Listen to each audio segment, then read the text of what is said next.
Okay, this is the Harboring Light. I'm Mary. I give a conservative take about the world around me. All right, so feedback is immensely important. And feel free to reach out. And I appreciate those who have and those who will, putting that out there. So, some of the audio platforms that I'm on, I'm a speaker, Spotify, Pandora, iHeartRadio, Amazon Music. These are just to name a few. And also I have a Shopify link.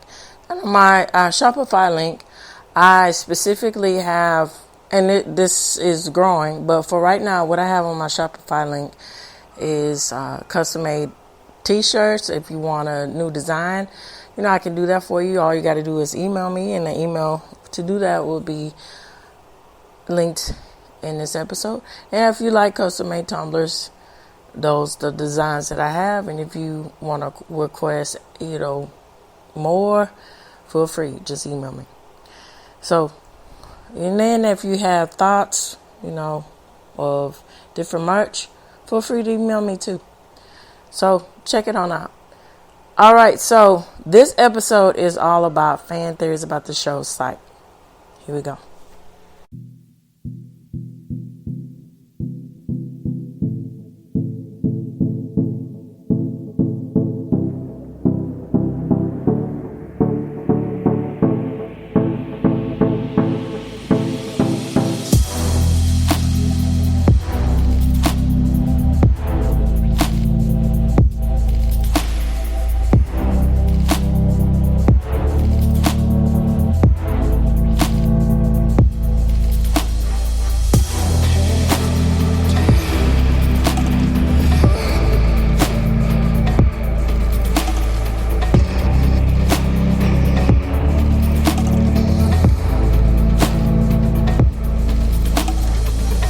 All right, so my thoughts before I get into the aspects of fan theory. So I think Psych was one of those things that continued out the aspects of having.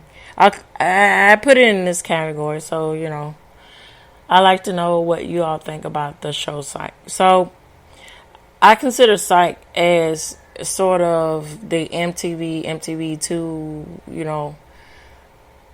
VH1 sort of crowd of getting the mentality of mystery, comedy, thriller all in one with the aspects of crime drama and not taking themselves so seriously.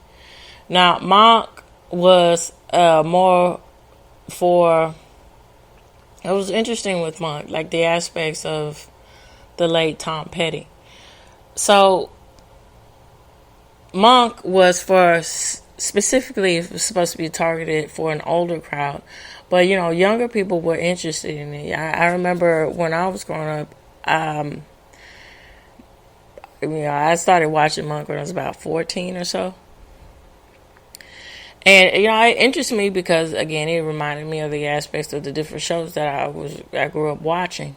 And, then, other younger people have, maybe that is the case for them watching these type of shows, or is other interests, because you just never really know. That's the aspects of even though you're targeting your certain demographic, you don't really. It takes a deeper in-depth consensus to understand what's popular among people and what's not. And the reason why I'm relating this to Tom Petty is because when he was first, when we get into the aspects of Tom Petty and the Heartbreakers, initially he didn't think that his type of music were for youth, where younger people would be attracted to his kind of music. But over time, that's really it surpassed his expectations, his thoughts, because he just thought that his sort of music would be more in line with older people, where that be is people who like bluegrass or what have you, or so forth. But again, I think it's just in the aspects of the packaging and the presentation, because if you do something right, it can be appealing to any type of age group.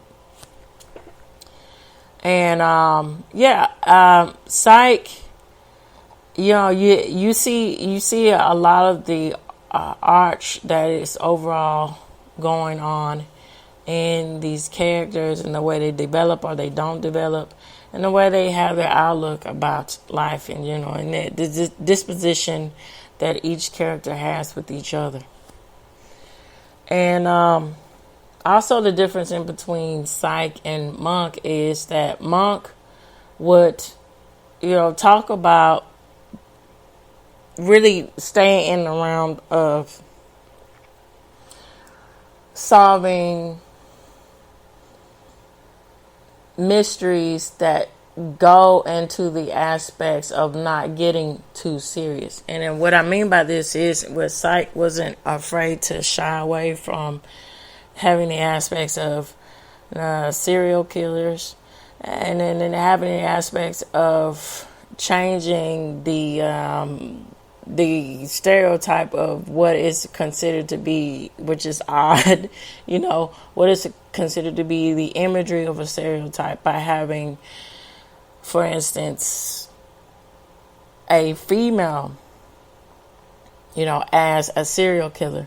Not only that, they had a notable actress that is associated with a certain type of genre, which is Ali Sheedy. And then when you think about, you got Ali Sheedy, you got Molly Ringwald, all these people, they really help add to the layer of the aspects of what they were trying to do with Psych, is to break the cusp of the harsh reality of situations versus they putting some humor and some wittiness about it. Because when you think about Ali Sheedy, when you think about Molly Ringwald, you're thinking about you get people who, some people feel it's just one of those things they don't really know. They haven't really seen, The Breakfast Club, or they haven't seen 16 Candles, or what, St. Elmo's Fire, what have you. To each his own, But they give you a sense of something that is good feeling, and to have someone like Ali Sheedy in a role that's very sinister, that in itself breaks up the dichotomy of what she was typically associated with, and that's quite interesting. And also the elements of the series of how they relay the own characters' background of where they grow up, in which they happened to grow up in the 80s. They associate these things in the aspects of plot development and other assorted characters in the series, which is quite interesting too. Because again, they're taking a stab at the aspects of, at that time, particularly in the 80s, it was a whirlwind of different cop crime drama series that were coming out. You got LA Law, you got Law and Order, which is inadvertently, and that's probably, which is very clever on their end, why they chose Corbin Bernstein, or Bernson, I think Bernson, to be the father of the main character here in the show, because he was in Law and Order, and then he has that sort of background. To see him, and from a serious role of Law and Order to a campy sort of, can be serious when they want to be, but they also have the level of humor and wit, and that it's a nice different dichotomy to his or sort of imagery of what he's associated with too, because he was in the remake of The Dentist too, and that is a different association with what he was thought of when you think about his sort of resume of characters here. And so, I appreciate, again, like I said, with shows that take the risk to try and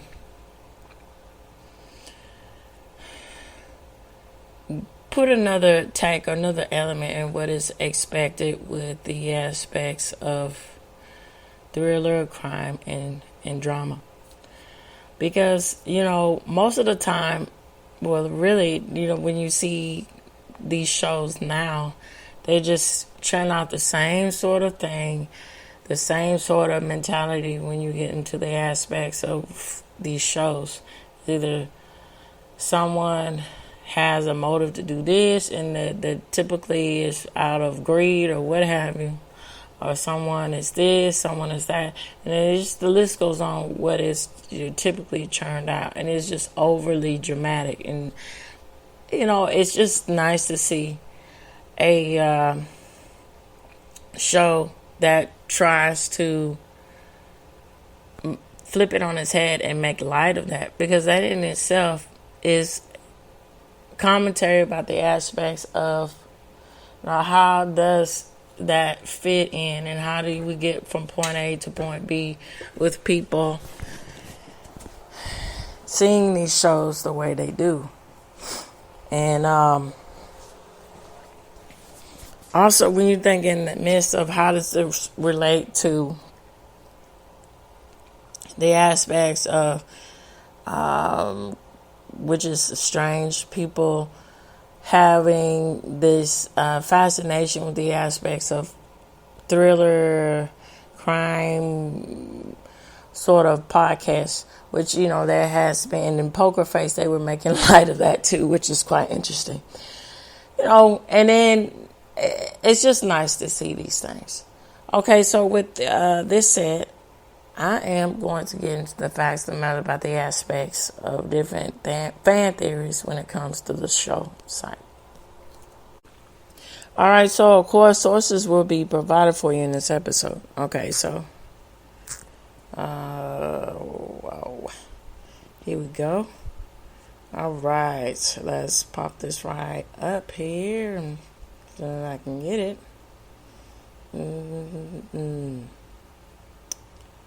Okay. All right. This should be it. Okay, here we go. So, it says, a popular fan theory suggests that everyone in the show Psych knows Sean Spencer is not actually psychic, which is the main character. So, but chooses to go along with his access, and they don't want him to know how he truly deducts clues. And so, this is quite interesting in the aspect of spinning it on his head about how, given a different point of view of your gifts of deductive reasoning and your wits, how you're using some cheesy sort of aspect to heighten that and to deceive people into believing something that's not really there, so people can mess up.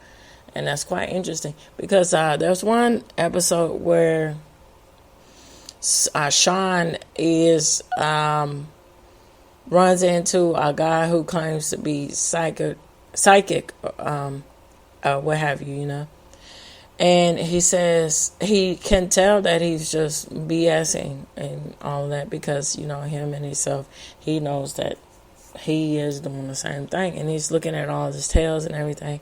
And then also he's heightened to focus on this guy because, he's very charming. He's a good looking man. And his love interest, which is Juliet, she is, being captivated by this man. And so Sean is taking him onto himself to shine a light on, hey, this guy isn't what he seems. And so, it's interesting with the aspects of this fan theory, how that expels all these things where, it has to be obvious that these are supposed to be, seasoned detectives or, seasoned not only detectives but seasoned in their line of work or with deductive reasoning when it comes into sorting out clues about, whatever kind of crime that happens. So how can they not see the obvious, which is Spence is lying to them? So, yeah. All right. Excuse me. This theory is supported by the show's intro song, which it says, "I know you know," which lyrics imply that they all know he is not psychic. And he's just really eccentric. And they just don't have any proof. The theory is the proposition that the characters embrace the deception to achieve results, even if it means overlooking Sean's lies. So another theory proposes that the Chief Vic, the head of the Santa Barbara Police Department, was told the truth by Sean's father, Henry, which is Corbin Burstein. So and he told him from the beginning. So, because his father, Henry, had that complex where he's always got to save his son, which was in itself, think about the aspects of their both of their character development. Did that really harm him into the Sean's sort of disposition of maturity, or is that something that that has to be the responsibility of Sean when he makes the decision of what kind of life he wants to have, or what kind of person that he wants to be? And these sort of elements really play themselves out a lot in the show too. All right, so it says, and so a brilliant detective who simply refuses to join the police department or police force, which Sean is, he could, but he wants to do this gimmick. So his unique skills while maintaining plausible deniability is the aspects of this. So it would explain her constant demand for evidence despite accepting Sean's visions. A different theory suggests that Sean may actually possess a low-level psychic ability, which he dismisses as intuition, and that his visions are sometimes genuine insight, possibly even from alternative realities. This is supported by the episode where Sean experiences alternate timelines or perceives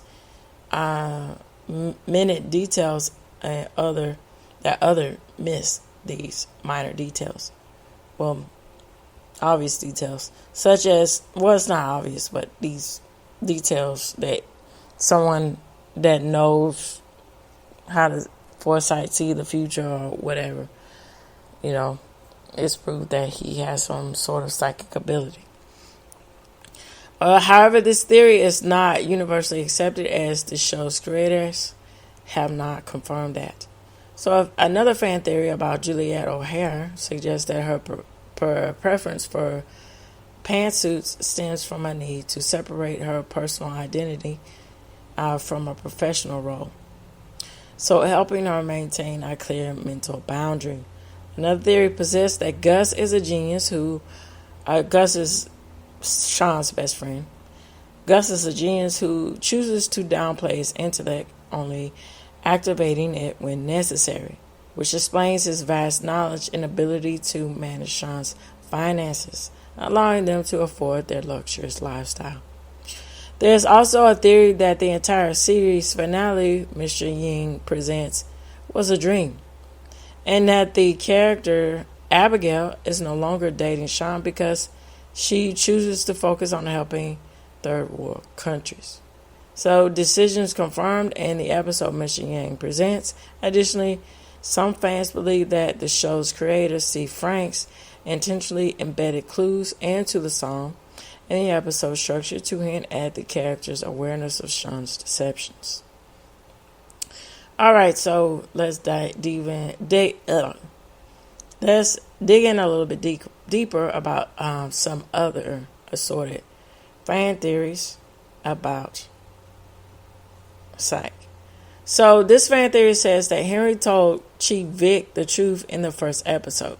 So it says that Henry has been pretty firmly established as ultra careful. So in one episode, he even schooled Sean on the subject of lying believably. So in light of this, it seems odd that Henry would offer a verifiable fact Sean got his powers at 18 without checking with Sean first to see if he had said anything on the contrary to this. Even if Vic asked him directly, Henry should be experienced enough to dodge the question or offer a less concrete answer. So plus early in episodes, in an early episode, Henry is openly hostile to the psychic detective idea. That seems inconsistent with lying to the chief of police so Sean can continue. So it says, in addition, there's a fair amount of evidence against Vic believing in Sean's powers. So, Sean was a companion to the 10th Doctor. So what does this mean? It says there's an equally silly curse with curiosity and wanderlust and have habit of saving the day. Plus, both have a fixation on a particular type of fruit. And so this goes in the aspects of the show. So they have this running joke where they're always trying to show a pineapple, sort of, a red herring in the aspects of what typical tropes of mysteries, sort of thrillers. So, this is clues into this and this particular character too, and even more so with mentioning this pineapple. All right, so there's a theory that says Sean is a mirror universe counterpart of the associate character from the show Pushing Daisies. So it's saying that other than they're both being sleuths, they're almost complete opposite. Sean solves crimes using observation but pretends to be using superhuman powers. Ned solves crimes using superhuman powers but pretends to be using observation. Sean employs a black man as his crime-solving assistant. Ned is the crime-solving assistant to a black man. So Sean is a ladies' man, while Ned has his one true love and appears incapable of being attracted to anyone else. Sean is always hyperactive and outspoken, making a big impression on everyone he meets. Ned is shy and unassuming. Sean is incredibly annoying and cocky. Ned is quite quiet and self-confident. Sean is reckless. Ned is always hyper-cautious. Sean's dad was always very demanding of him. Ned's dad abandoned him. Sean is laid back. Ned is usually ill at ease. Sean is cunning. Ned hasn't got a devious bone in his body. Sean is a great deception person. He can understand that quite well. Ned is a terrible liar. All right, so that's quite interesting. So there is a theory that says the show Reaper and Psych take place in the same universe. So Reaper, for those who don't know about this show, now I've never really seen Pushing Up Daisies, but the concept of that is quite interesting with the aspects of Dead Like Me, but it's sort of from what I understand, we're seeing clips and then seeing the graphics for it, as far as the imagery of it. That Dead Like Me, the it has the premise of she actually is in the afterlife, where this man here, Ned, he is, not in the afterlife. It's just they choose him to solve these mysteries or these unsolved murders or crimes, what have you. All right, so going back to Rebirth, so the show has to do with the aspects of the underworld. And so they are trying to, these young, assorted 3 characters, these young people are trying to sort all this out. And, the whole aspects of making a deal with the devil and all these kind of things. It's quite an interesting show. So Wade Wise plays what appears to be a vicar in an up-and-coming episode called The Devil in the Details. In the upstairs bedroom, Wade Rice, the devil, in the name of the episode. There's no other explanation that they claim to say. All right, so this is quite interesting, and I'm going to end on this. It says, Psych takes place in a fantasy kitchen sink complete with psychics. So what does this mean? It says, think about this. It's questioning you to do this. And here is the reasoning behind this fan theory. It says, regardless of his record in real life, Sean ought to be written off as a crackpot, and yet many people seek him out deliberately because they take his claim to be psychic very seriously. So it says, the guess is that the general populace knows that espers, psychics, and time travelers exist, and probably from watching the local equivalent of Superman rescue people on television. So it says the world of darkness is a crossover mentality of this. So it says real police departments do use psychics, though they're just rather less reliable than Sean. It says this person is pointing this out in the show.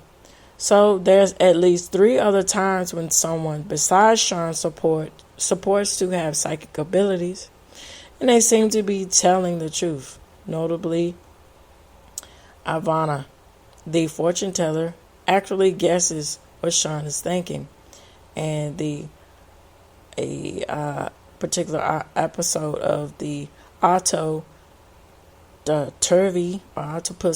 Turvy. So it's entirely possible psychic people are in this world where they exist, and Sean just isn't one of them. And that's quite interesting, the aspects of the proposing this sort of thing when you get with superheroes and the superhero complex, and you go back to comics. It was where the aspects of DC versus Marvel. With one, it's humans, from my understand. The whole cusp of DC is humans for the most part are dealing with the aspect of superhuman strength. But on the other hand, Marvel has the deal or delving into the realities of the superhuman wanting to be more human. The superhero wanted to be more human. Quite interesting. And how that interplays with Sean wanted to be having this immense ability to be psychic, but in reality, to this theory, even though they exist, he is not one. Wish fulfillment of wanting what you can't have, which is, very relatable. And which goes on to say to the aspects of why certain shows in itself withstand the test of time with different generations, why it keeps responding in positive formats to people because of these simple elements of connecting to the aspects of humanity. All right, so with this said, please feel free to reach out to me. Questions, comments, concerns are greatly appreciated. All right, so this reaches the end of the Harboring Light. Tune in, turn up, and definitely take care. Bye-bye for now.